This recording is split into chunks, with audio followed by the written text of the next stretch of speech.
Pagkapagbenta ko, inipo ko muna sa pera. Nung galaan po ako nakataka ng pera. Opo. Hindi naman ako marunong magbako. First time mong makahawak ng ganun kadami. Sabi ko, tunay kaya itong pera, baka ito yung papain. Sabi ko ganyan.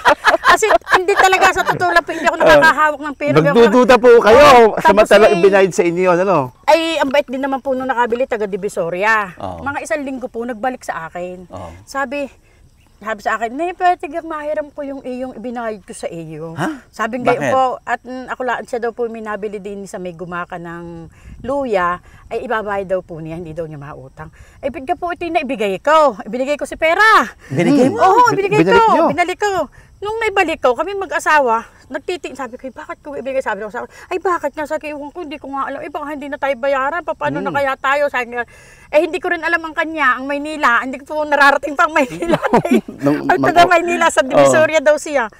Ay ba, nung pong mga 1 linggo, nagbalik. Oo, nagbalik. Sabi, nang itong hinahiram kong pera. Sabi niya, ako po ibinamili niya ng mga damit. Siguro nung nakita niya ang itsura ko, gayon. Binilahan niya ako ng mga damit. Ang dami niya mga dalang mga mansanas, ubas, mga makakain po. Siyempre, hindi naman ako nung nakakatikin pa ng mga gayong-gayon. Ay, di ako tuwan-tuwa. Sabi, hindi nga rin binigay ko, hiniram ko sa pera. Napakabait mo kahit kayo wala. Alam mo, pinagtiwala mo ang pera sa akin. Sabi nga, sa akin. Sabi ko, hindi ko nga po alam kung bakit nga po. Nung pong kayo nakaalis, kami po mag-asawa, nagsisisihan. Sabi kong ganyan. Gusto mo bang matuto ng agribusiness, crops, livestock and poultry, aquaculture, at ma-inspire sa mga success stories? Agribusiness, how it works! As a YouTube channel, Agribusiness features entrepreneurs, farmers, organizations, OFWs, investors. However, beyond our usual content and official endorsements, Agribusiness does not engage in other business dealings with them. While our viewers and featured individuals and entities may choose to pursue business deals with each other on their own, we encourage them to be cautious in doing so. This September, join us for a day of 6 panel discussions, exhibits, business socials, and dinner. Learn from agriculture's top experts and explore the ideal farming venture for you at Agribusiness Connect, happening at Elements at Centris, September 28, 2025. Doors open at 12 noon. Don't forget to register through the link in the video description box or simply message us on Agribusiness Facebook page. You may also text us at 0917-827-7770. Strictly no walk-ins. Meet the Agribusiness Connect panelists. Rice and corn, high-value crops and orchard, smart farming and precision agriculture, livestock and poultry, aquaculture, mechanized farm machineries. Exciting prizes and giveaways are waiting for you. Win a trip to Taiwan, made possible by BNG Travel and Tours Services. 2 lucky winners will be announced during the event. Win an Aralat Gala trip made possible by Inspired Learning Tours. Win exclusive gift certificates from Kiwami, Japanese Master Kitchen. Lucky winners will be announced at Agribusiness Connect. Don't miss it. Traveling anywhere around the world? Book with Mango Tours Houston for exclusive discounts. We would like to thank our major sponsors. Rural Bank of Angeles, your rural bank of choice. Tate Vanaman Feeds, best value solutions for shrimp farming. AgriDom, empowering you with digital agriculture. Amo, ako'y magsasakang organiko. Itaas ang ani, ibaba ang gastos. All certified equipment, a company steered by experts, manned by professionals. Greenland Organic Fertilizer, katuwang sa pag-asenso ng magsasakang Pilipino. Tuburan Coffee, hand-picked and roasted with love. And Tuburan 360, Nutri-Hydro Plant Nutrients. Think precision, think Nutri-Hydro. Villa Orbe Farms, pioneer of pure Berkshire and grass-fattened crabs. Bulacan Dragon Fruit Depot, source of quality dragon fruits and planting materials. Dendrotonics, agarwood and deforestation, for God, country, and wealth. Bio and Biofertilizer. Teknolohiyang Pilipino, gawang Pilipino, para sa Pilipino. Yamang Bukid. Galing sa kalikasan, alay sa kalusugan. Rick Zwan. Sharing a healthy future. Restore Solutions. Reinventing sustainability. Transparent. Print on anything. Don Benitos. Pambansang Cassava.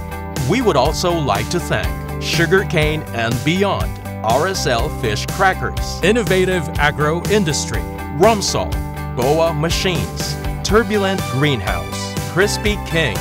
Asil Laboratories. Don Ricardo's Lechon House. Bank of Makati. Goodell Chocolate. Card MRI.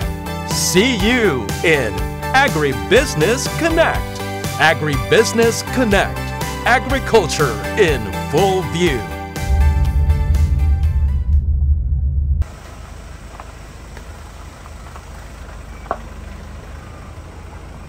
Pakilala natin si Sir Vladimir Sanchez. Suki na natin ito from Card MRI. Sir. Maraming salamat po, Sir Buddy Gansenya. Apo. So tayo po ngayon ay narito sa Chaong, Municipality of Chaong, upang ating tingnan at magbigay tayo ng interview kay Tita Edna, which is member po ito ng Card Bank Chaong branch. Ayan. So talagang inspiring lahat ng mga pinupuntahan natin, mga magagaling talaga yung mga beneficiaries. Actually, talagang sila yung mga successful na mga farmers natin. So si Ma'am Edna Quarter. Ma'am Edna, hello po, buddy po. Ayan. So ano po ang project ninyo, Ma'am? Yan po, farmer nga po kami. Maggulay, mga tanim ko po ay sitaw, talong, sili, at saka po mga patola, ganyan po ang aking mga pangpakbet. Yan po ang aking mga tanim. Yes. Sige po, pasyalan natin, Ma'am. Sige po. Si Sir, hindi sasama? Yan po ay, ang paat gapo yan ay na-stroke. 3 beses na yung namin stroke. Okay, sir. Kaya po hindi yan, nakakapatay naman pong magmano. Pero alam niyo ba, Sir Buddy, si Kuya, actually siya yung talagang unang gumanap eh. Talagang siya yung nag-umpisa hanggang sa salay umulad. Yun nga lang, talagang siguro ay... Kasipagan po niya. Kasipagan niya. Tapos pagkakarating po niya galing sa pagmamaneho, dahil kami pinabiyahe. Bibiyahe po kami. Ay pagkakarating po niya, siya pa rin po mag-i-spray ng aming halamanan. Diligo, sa hapon, bibiyahe na naman. Ay di yan po nangyari, pasma, tapos na-stroke pa nga po. Ay di pilay po Talagang siya. napakasipag ni Kuya. Ipakita mo naman si Sir. Talaga Sir, kaway ka mo naman, Sir. Talaga pong yan ay sa tunay na buhay ang aming lahat na natikhay sa aming mag-asawang pagsisikap. Nagsimula talaga kami sa talagang walang-wala.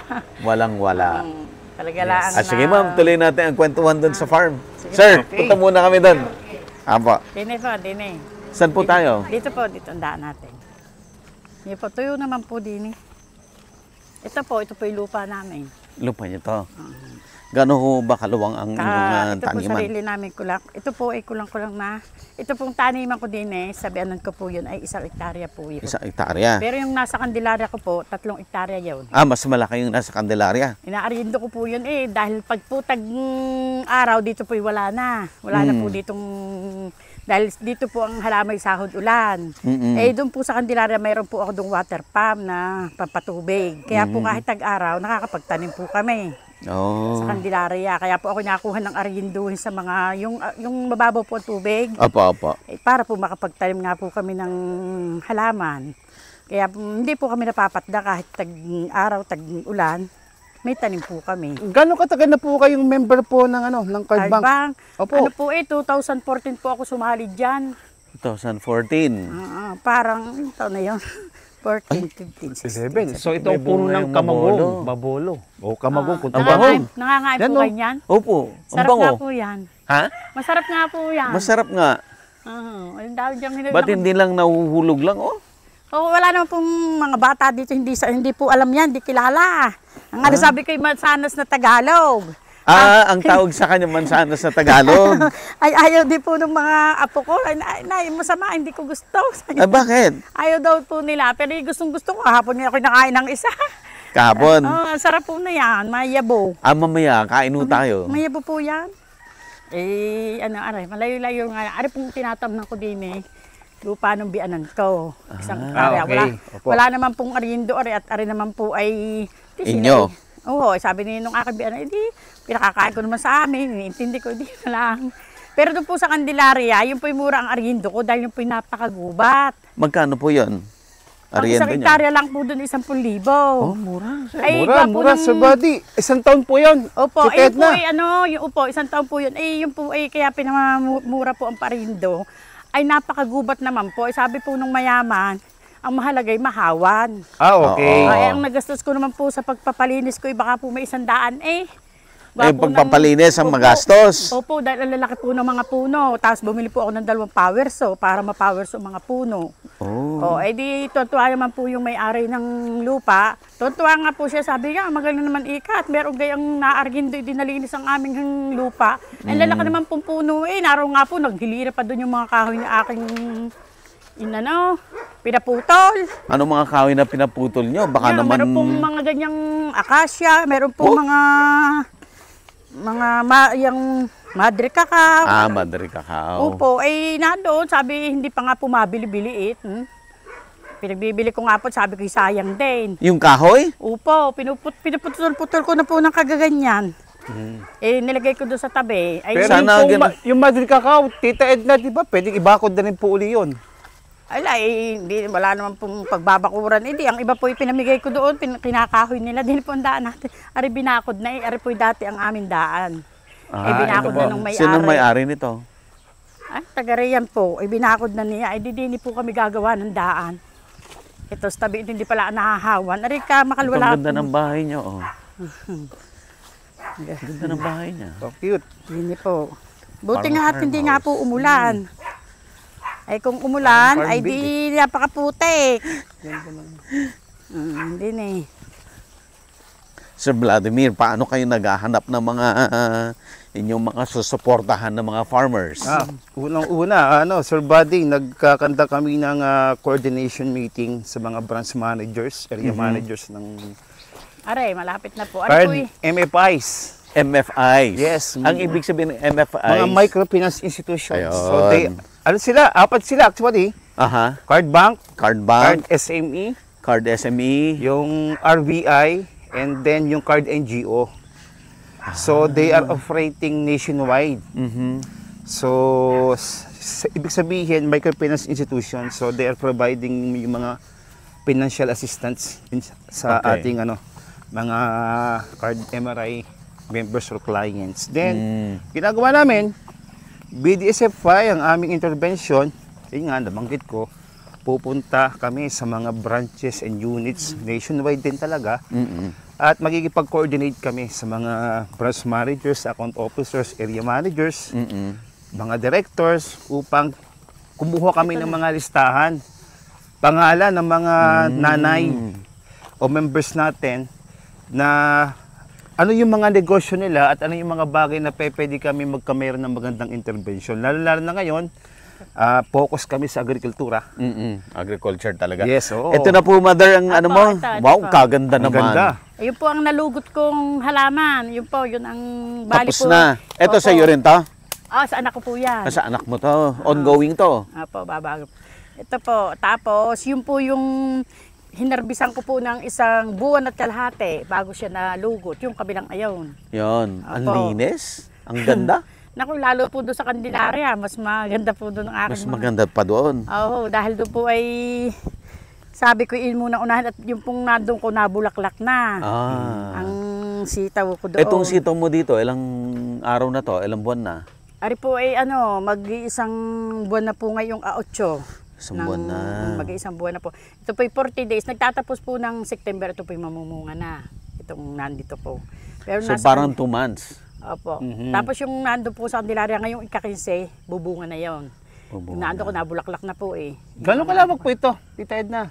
Bali po nga ito 1 hektarang akin ito kaso rin nga po ay binigay ko sa aking anak. Oh. Kasama yung 1 hektarya ito sa anak mo. Ito din po, binigyan ko po siya ng kanyang Gano'ng karami po ba o yung estimate ninyo na pwedeng anihin hanggang sa maglugot po itong ating mga sitaw Sa isang hektarya para malaman po ng ating mga manonood at magka-idea sila. Pag po isang hektarya at nasito at talaga pong bibigay ang bunga ay mga isang tinulada po makakaani. Yung po conforme sa pag-aabyad nyo sa inyong halamanan, yung halimbawa tama ang pag-abono, tama ang pag-spray, di meron pong, lalo't pag po bagong bultaan taniman, yung sinasabi unang bukas, yung unang bukas, unang tanim. Katulad po nito, nga ko lang ito natamna ng sitaw, nung nagdaan po ang time nito yung sili. Ay pag po yung mga babagong tanim, yan po talagang namumunga maigay. Katulad po nung aking ayon, yung po ay sumagad nga natin doon din. Sumagad po yun ng nasa 380. Yung akin ayon. Ay, yung anong po 380 po? Ano yung 380 kilos po. Ang isinagad po niya. Ang nabunga niya buong buhay niya? Hindi po, madami po. Per harvest yun, yung 380. Kada harvest po yun. Tuwing makalawa, hinaharvest. Tuwing makalawa, may 380 ka. Opo, meron pong nababa din, meron pong 280. Pero ilang square meter lang yan? Abay, ari lang po siguro, yung mga ano lang po, 1/4. 1/4, so 2,500 square meter. Aring isang tinatamad. Ganun kadami yung bungang ma-harvest nyo. Opo, yun nga po conforme, katulad po ngayon, medyo mahina-hina po ang pabunga dahil po ng ulan, ng ulan, nalulusaw po ang bulaklak, hindi po siya makatuloy. Hindi makatuloy. Pero pag po yan ay yung, katulad po sa Candelaria ko, doon po ay pag yung tag-araw, marami po ang ibinubunga dahil panayon po, pag gusto ng tubig, madidilig nyo. Pag gusto, ito po, pag ulan na ng ulan, lusaw ang bulaklak. Ito yung tapos na. Ito yung bumunga ng 300 plus yan. per every 2 days. Every 2 days po yun? Opo. Tuwing ano lang ganun po ito. Kadami. Talagang tuwing ano lang po ito. Ay mother, ibig sabihin, yung tanong ni Sir Vladimir kanina, na ilan ang ibubunga ng sitaw sa buong buhay niya sa loob ng 1 hektarya. So, gaano kadami yun? Yung sinabi mo kanina, 1 ton per 2 days. Opo. Ay, napakadami po nung kada isang kaya tinulada na po. Yung po ay conforme nga po sa pag-abyad. Pag po maganda kayo mag-abyad, yung tama ang inyong pag-aabono. Tapos, alaga nyo sa spray, walang gasinong maninira. Sa tubig. Yan po ay talagang marami po ang ibinubunga. Kaso ngayon po, kaya mahirap magpabunga ngayon. Ang panahon po. Di parang off-season ngayon. Off-season. Pero pag tag-araw po, magandang magpa... Okay. Ngayon, Tita Edna, ito po yung lugot na, kung tawagin natin. Ano naman po ang plano ninyong ipalit na halaman dito? Sitaw po uli ba? Sitaw po uli. Sitaw pa rin. Dahil ang sitaw po, magandang pagkitaan dahil makakalwahan nga po, hinaharvest. Ayun. Ay, ang talong po, pagkakaapat na araw. 4 na araw. Saka harvestin. Tapos, ang isa pa sa talong, napakalaki ng gastos. Oo, totoo yan. Po. Ako po nga, doon sa akin. Ma-spray. Halos po pagkakabumba nyo, pagkakapitas po nyo, bumba. Ang maninira po, hindi ka maapula. Di nga pong aking talong na nawala ng bunga. At ako sabi ko, parang ayoko na, susuko na yata ako. Di pinatanggal ko po ang mga sira. Tapos, pinuntahan po ako ng aking technician. Sabi niya sa akin, ate, ang ganda pa pala ng puno ng iyong talong. Sabi ko, ayoko na, para ako mauubusan yata ako sa talong kong ayan. Sabi niya, hindi, ikaw tutulungan ko. Sabi ko, sige, bahala kayo. Di-spray po niya, pin-spray niya. Sabi niya, tita, pa-spray ko itong iyong talongan. Napabunga po namin ngayon. Kaso naman, dudusi ang kilo. Yan naman. Sa presyo naman po nagkatala. Sabi ko, paano kaya ito? Doon po ng isang araw, pumitas ako ng 30 bandel. Sa 12, di 3.6 po. Ang bayad ko naman sa tao, 4.6. Sa namutay, di imbunado pa ako. Ay sabi ko, paano kaya itong buhay na ito? Ay, ang laki ng imbuna. Ay sabi naman ng technician, huwag po kayong mainip. At dahil alam nyo, mamahal din po yan. Totoo naman yan. Opo. Huwag niyong pabayaan. Sabi nga, ay di, kahapon, pina-spray ko na uli. Ay magkano isang spray yan, ang lason, yung pong mate. Ang pangalan po ng lason, mate. Ay 1.5 ang isang bote. Ay 2 bote, di 3,000. Tapos yung pulyar, ay 700, di 37. Ang nagbayad ako sa magbubumba sa mag-eswerte, 1.5. Sabi, ay di, wala naman akong pinagbilhan. Sabi nung aking technician, wag po kayong mainip at ang ganda naman po ng inyong talong. Sabi, napakabunga. At sariwa-sariwa pa po. Ay di yun. At oo nga, sadya ganyan kako ang para yung ayun po talaga ang hamon sa mga maghahalaman, magugulay sa atin. May panahon ho talaga na ang presyo ng gulay mababa. Pero ito po. Subalit ang maganda ho nito, dahil yung sa tulong ng inyong technician, hindi nyo kinakailangan mag-replant uli kasi nandun na yung puno. So tama po siya, sang-ayon ako doon dahil wag mainip. Dahil darating naman po yung time na ang presyo niyan ay babalik naman po sa dati. Siya ang siya po ang nagbigay sa akin ng lason, walang bayad. Sabi, sir, wala problema. Parang demo niya. Niya. Hindi naman din po ako sira sa kanila kung pag siya ay nag-ano sa akin ng mga lason, nababayaran ko naman. Kaya ako kanyang isinusuportahan pagka medyo nasuko na ako, ayaw ko na. At gawa ka ako ng malaki ng ang gastos. Ang lapad nga po ng aking halamanan. Ako lang din naman po ang naanot yung aking ng mister nga. Gayon na masala siya nakaupong ganyan. Medyo iba rin po, pauli-uli na rin salita. Nga po yun ay naano din ang kanyang utak naapektuhan din. Naapektuhan din. Pero nakakautay pa rin po naman magmaneho siya. Ang kasi, kaya ho ganun yung sitwasyon lagi na 'di ba pag nag-oversupply, di babagsak ang presyo. Karamihan po ng farmers, syempre masakit yung gumagastos ka tapos wala ka namang pagbebentahan, di nalulugi. So karamihan ng farmers diyan titigil, papababayaan yung talong nila. Pag pinabayaan yung talong nila, di wala na ma-harvest, biglang tataas ngayon ang presyo. Tunay nga po. Sanay na rin nga po ako dahil ito nga po pinagsimula namin talagang sa paghahalaman. Binata pa yung asawa ko, sadyang ganyan ang trabaho niya. Ay di parga pong sugal. Sige, laban ulit, hanap ulit ng kapital, ganyan po. Ako nga ngayon, itong 20 pisto ko, itiwari kang nakalista ko na mahigit ng 4 na raw kapital ko dito. Dito? Pati yung nasa Candelaria ko. Pati kasi po yung pati po alam yung niyo po dito, Edna, Sir Buddy, even sa Mountain Province, talagang dumadanas talaga ng oversupply. At ibang lugar sa Pilipinas dahil nga nagsabay-sabay sila magtanim ng ganitong halaman. Nagsabay-sabay din sila ang ang resulta, oversupply. Yung ginagawa ng Card BDSFI, so dito kami pumapasok ngayon yung intervention namin. Tumutulong kami paano maibenta o ma-market yung mga produkto, yung mga ani ng ating mga magsasaka. Kasi talagang nakakaawa po talaga. Talagang masakit sa bulsa. Tsaka po talagang pag hindi naman niyo pwedeng pabayaan yan. Pag naandyan na po, talagang pipilit kayo, gagawa kayo ng paraan para masuportahan ninyo. Hindi naman niyo pwedeng pabayaan. Wala nang mapira. Hindi naman po yan bubunga, lalo kayong hindi bibigyan ng ano niyan. Kaya talagang gagawa kayo. Pero at the end na dito sa sitaw na to, kumita ka dito. Okay po naman. Ayan nga po. At ito ang yung kinita mo. Dito po. Dito. Ayan, tingnan. Dito nga ang gawin nating background. Dito po, ito ko sabihin. So, nag-harvest na. Dito po naman inilagay. Inilagay naman dito yung nyo kung magkano yung balag ibang ko. kita. 50 mil yan, pabalag ko dyan. Magkano? 50 mil po ang pabalag ko dyan. Wow. Nagpatanim ako. Ilang tao nagtanim? 4 sila. Sa 500, 2,000 po. Ang buto, 1.5. Ay 3 kilo, ay diga po yan ay nasa 4.5. Ang kain pa. Pagkatanim po, inispray, inabunuhan, pinamawer.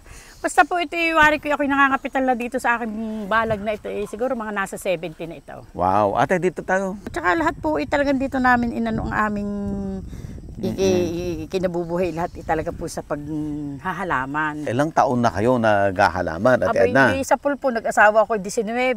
Ilang taon ka na ngayon? 57 na ako. 57 ka na? Opo, yan po lahat namin kinuha. Yung aking mga anak. Mga anak mo, pag-aaral. Opo, yan, di yan. Pero gumanda ang buhay ninyo. Siyempre naman po, ang aking bahay po, masabi ko sa inyo. Nung una po, ang bahay ko ay kubo. Yung dampa, ang aking pong bahay, ang bubong po ay yung kugon, kung alam ka po yung kugon. Pag po naulan, lagi po yung asawa ko tatakbo doon sa kapitbahay. Sa kabila namin, nakuha ng dahon ng saging. Binububong. At para itatapal, para hindi mabasa. Upaw. Tapos ang ginawa po nung asawa ko, may ibabawang kasal. Sabi ko, paano kaya ako'y nangangalib cave. Ano yung nangangalib cave? Yung nakuha po ng niyog, binabaak sa gubat. Yung kinakalib cave. Ito yung tinatawag natin na lukad sa Quezon. O ito yung resikada O ito yung Copra, kung Opo, tawagin. Copra. Opo, Okay, ito ang trabaho ko noon. Tapos, nagkakayas po ako ng walis.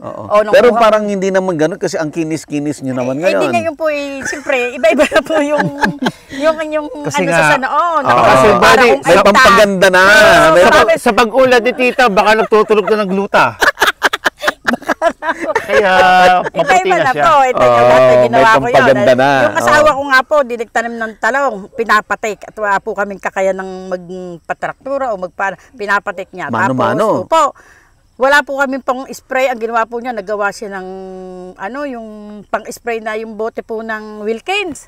Para pong pang-imbalsa mo yung ginagawa po niya. Ay di yun po napadami-dami namin. Ako'y tuwan-tuwa nung nakabili ako ng isang tapayan, lagay ng tubig. Wala po kami lagay ng tubig down. Ay di ako'y nakabili isang tapayan. Sabi ko, nakabili tayo ng tapayan. Hanggang sa, utay-utay sa pong nakakabili ng TV black and white. Nakakaangat-angat. Nakakatuwa-tuwa. Nakakukako tayo at may TV ng paano black and white. Sabi kang gayon. Hanggang sa nakaipon pa ako ng kaunti, may yung tiyahin ko nagbibili ng luya. Sabi ko Tiyo, pabahagi naman po kami ng luya. Pinagbahanggan niya ako ng 50 kilos. Yung 50 kilos po, itinanim namin yun. Ang napakadami nun. Opo, napakayaw po ng 70,000. Anong taon yan? Abay, ano po noon, siguro ang taon noong hindi ko na po matanda ako. So nakabili po kami ng naibenta namin napakayaw ng 70,000. Tapos nung binta, sabi ko, tayo na may magpasaminto. Hindi nakapagpagawa nga po kami ng bahay. Ang akin pong unang bahay, yung maliit na rin. Yung sa inyong anak? Yung kulay green na maliit. Yun, pasaminto ko na po yan. Hindi ako tuntua. Sabi ko, Diyos ko, bagyan ako nakatikim na ng bahay na saminto. Dahil ini-imagine ko na ako nagwawalis. Lupa, gusto ko saminto. Kasi hindi pa, opo. Ay di ako nakabili ng kawayan pong upuan. Dahil sabi, iba-iba na ang hila. Nagtanim po uli kami ng luya. Nung pagkatanim po namin ng luya, napakayaw naman po ng 115. 150 na? 115 na. Malaki na po. Nag-times 2 na halos. Nabili ko po yung jeep na yon. Dahil nung nakabili ng jeep, hindi muna. Pagkapagbenta ko, inipon ko muna sa pera. Nung galangan po ako nakataka ng pera. Hindi naman ako marunong magbako. First time mong makahawak ng ganun kadami. Sabi ko, tunay kaya itong pera, baka ito yung papel. Sabi ko ganyan. Kasi hindi talaga sa totoo lang, hindi ako nakakahawak ng pera. Magdududa po kayo. Samantalang ibinayad sa inyo, ano? Ay, ang bait din naman po nung nakabili, taga Divisoria. Mga isang linggo po, nagbalik sa akin. Sabi sa akin, pwede mahiram ko yung iyong ibinayad ko sa iyo. Sabi ngayon po, at ako lang, siya daw po may nabili din sa may gumaka ng luya, ay ibabayad daw po niya, hindi daw niya mautang. Ay, bigla po ito yung naibigay ko. Ibinigay ko si pera. Binigay mo? Oo, binalik ko. Nung naibalik ko, kami mag-asawa, nagtitingin, sabi ko, bakit ko ibigay? Sabi ko, ay bakit nga, sabi ko, hindi ko nga alam, baka hindi na tayo bayaran, paano na kaya tayo? Sabi ko, hindi ko rin alam ang kanya, ang Maynila, hindi ko po nararating pang Maynila. Ang taga Maynila, sa Divisoria daw siya. Ay nung pong mga isang linggo, nagbalik. Nagbalik. Sabi, nang itong hinahiram kong pera. Sabi niya, ako po ibinamili niya ng mga damit. Siguro nung nakita niya ang itsura ko, gayon. Binilahan niya ako ng mga damit. Ang dami niya mga dalang mga mansanas, ubas, mga makakain po. Siyempre, hindi naman ako nung nakakatikin-tikin pa ng mga gayong-gayon. Ay, di ako tuwan-tuwa. Sabi, hindi nga rin binigay ko, hiniram ko sa pera, napakabait mo kahit kayo wala. Alam mo, pinagtiwala mo ang pera sa akin. Sabi nga, sa akin. Sabi ko, hindi ko nga po alam kung bakit nga po, nung pong kayo nakaalis, kami pong mag-asawa, nagsisisihan. Sabi kong ganyan. Sabi niya sa akin, kababayad lang, tapos kukunin uli. Sabi niya sa akin, hindi ko naman kayo, kaya ko pa kayo ganyan. Nakita ko naman ang inyong katatayuan. Yun ang sabi. Kaya lang ako'y natuwa. Kayo ikain, napakabait na tao. Ibig sabihin kayo wala na, pinagtiwala pa niyo yung halagang ayon. Di sabi sa akin, kayo dadalhin ko sa Maynila, kayo ipapasyal ko. Sabi niya? Sabi niya, kakaunin daw kami. Ipinasyal nga po kami. Yung ganun ako'y tatang-tang sa Maynila, hindi pa ako nakakarating. At ako'y mamalag mo, dito nga pala sa Maynila. So kayo nag-field trip, nagturo kayo. Matapakas nga pala ang mga building. Hindi ako pinasyal. Sabi niya, pasyal kita, bili kita ng damit din sa may tapos inihatid uli niya kami. Hatid kami yun. Hanggang sa kami naging kaibigan ko siya. Naging kaibigan mo na siya. Sabi, sige, lagi kang magtatanim ng luya at ako ang bibili sa iyo. Ika'y gagawin kong ahente. Hanggang sa akin natuto pong magdivisoria. May kaibigan yung mister ko. Sabi sa akin, Mare, magaling pa ikaw mag-aral magdivisorya, ang dami mong talong tamo yung mga nagbibiyahe at kagaganda ng buhay. Sabi ko, naku, hindi naman ako nakakarating pa dyan. Nakarating ako minsan, limot ko pa. Sabi ko, sabi, hindi. Ang jeep pa namin, naku po, yung jeep ng kumpare kay, lagi pa kaming hinuli at nausap sa expressway. Laging tabi. Ay, kami laging hinuli. Ay, malapit na kami sa Divisoria, sabi ng kumpare ko. Saan ka po dito yung bagsakan ng gulay? Saan yung pong Divisoria, ang bagsakan po ng mga talong, sabi. Doon, malapit na po. So pumunta kayo nang wala kayong kakilala? Wala po kami kakilala. Bakit, Tita Edna, hindi nyo alam yung inyong pupuntahan talaga? Lakas-loob lang. Anong nangyari? Sabi ko, nung nakakita na ngayon ako ng mga nakakarito, nasabi ko, ito na, siguro may mga talong na yung boy may mga tulak-tulak sila sa karitong talong. Ay, di yan, sabi ko, narinig ko yung lete. Parang may narinig akong leteng bagsakan ng talong sa Divisoria.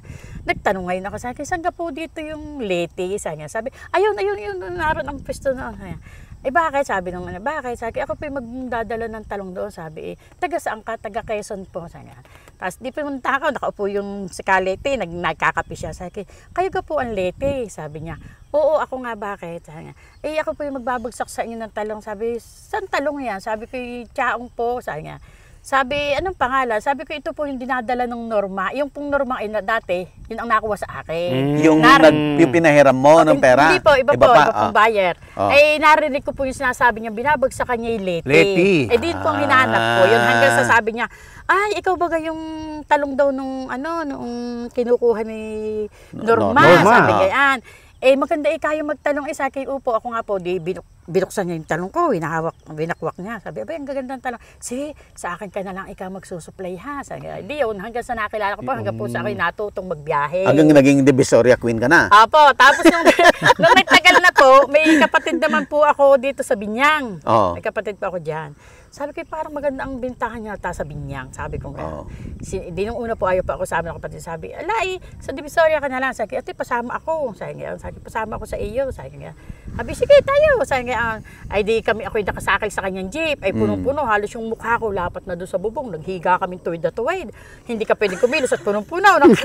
Ay ngayon sabi ko dyan sa asawa ko, 6 na buwan yata ako nabiyahe. Lawit pa yung paa ko. Sabi ko, ito yung naipit, ay putol ang paa ko. Sabi ko, naglawit na po at punong-puno ng karga Sabi nung asawa ko, sige mag-iipon-ipon tayo at dadagdag natin doon sa pinagbilhan sa luya, 115. Nakabili kami ng Jeep 180.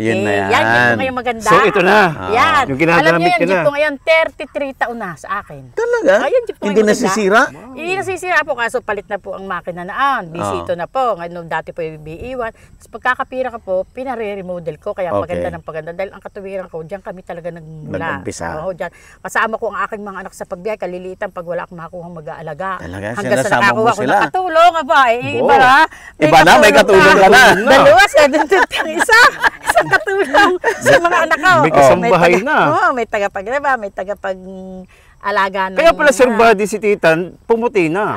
Oo nga May tagapag-alaga na ako ng bata ko. Dito lang yung biyahe hanggang sa napapunta nga po ako ng Binyang.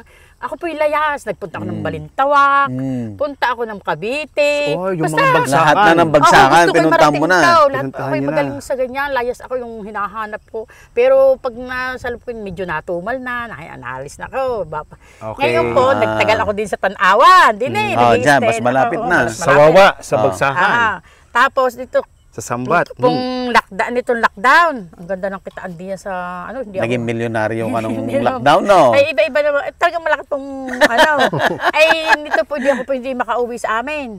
At lockdown na pero ang aking sitaw noon tinulada. Tinatagpo na lang sa akin doon dito sa may Villa Escudero, doon po may pit tinatagpo doon. So na quarantine ka sa labas? Oo, doon sa Tanawan po. Ibig sabihin, hindi ho kayong makalabas ng ng San Pablo, Laguna. May harang ho dito may checkpoint po dito sa may arko ng Escudero. Doon nga po, hindi nakikiusap nga po na mabubulok ang gulay. Di hanggang doon lang. Nagpapalitan lang kami. Nasa lubong ko ng, tatagpo ng aking jeep. Tapos ako'y kukuha ng ibang jeep na sasakyan.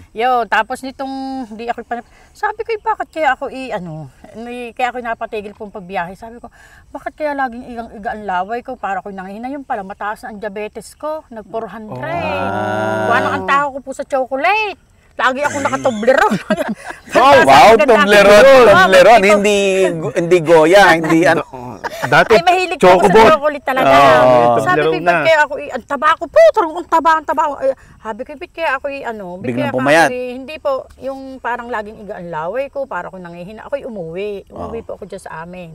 Sabi ko, nakakauwi na, medyo luwag-lag na. Sabi ko, ay para ko sabi ko, kaya nang lalabo ang mata ko. Sabi ko ngayon, parang ang labo ng mata ko, yung pala mataas ang aking blood sugar. 400. Ay di sabi, di ako pinagpa-check up. Agad yung pa-check up ko, sabi ng doktor, sobrang taas mo, kinaya mo pang bata ka. Sabi, ayaw, pamula na, sabi sa akin, huwag kang magpupuyat, bawal na sa iyo ang magpuyat. Ganyan. Ay di ang ginawa ko, yung anak ko ang tinuruan ko, yung aking lalaki. Na magbiyahe. Sabi, Tutoy, ikaw na lang, yung mga suki ko. Ay di tinuro ko sa kanya na ikaw di siya ang nagbibiyahe at ang pinag-iigig ko naman po ito. Yung pagtatanim naman sa farming. Concentrate ka sa farming. Pag po ako'y nabiyahe, hindi naman sa napapabayaan din. Kasi ang mga tauhan mo, sabihin mo, spray mo. Baka naman ito hindi naman ini-spray ng ayos. O kaya gagawa ng kaunti, may nasa tabihan na, diretso naman ang gana. Ay di sabi ko, tututukan ko na itong aking halaman. Tapos ako nagtitimpla ng aking lason. Yes, tama. Ako nagtitimpla po. Tama, Sir Vlad, talagang tutukan talaga eh. Talagang dahil nabasihan ko po na pag hindi ko nakatutok ako, ay iba ang... Iba yung bulas ng halaman. Opo, tapos hindi ko alam yung pala pwede ng abonuhan. Alam niyo, Tita Edna, diba pag hindi ko yung nakapokus, parang hindi kayo makakanali ito ang aga po ito. Hindi ka komportable, di ba? Ano po? Alam niyo kaninang maga, pumarito ako 5:30, ito yung akin nang naikaway, ang ganda. Pareha yan, naikaway ko na yung pong sinasabi niyo. Sige nga, ipakita nga natin. Ito, sinasabi niyo ito ang ganito, para umakyat siya sa ano? Hindi yan, sinasabi niyo yan. Agribusiness merch is now available on Shopee and Lazada. Agribusiness, how it works. Instruct, inspire, succeed.